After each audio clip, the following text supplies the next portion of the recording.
Hello guys, welcome to another episode of SURDMAN.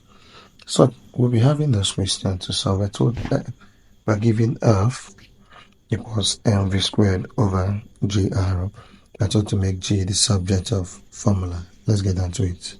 So the solution here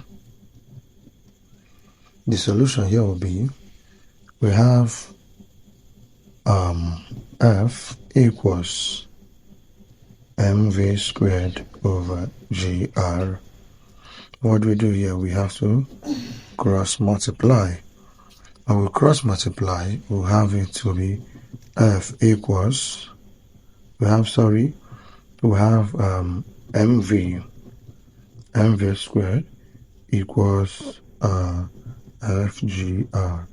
And remember, we're told to make g subject formula, so we'll divide both sides by the coefficient of g.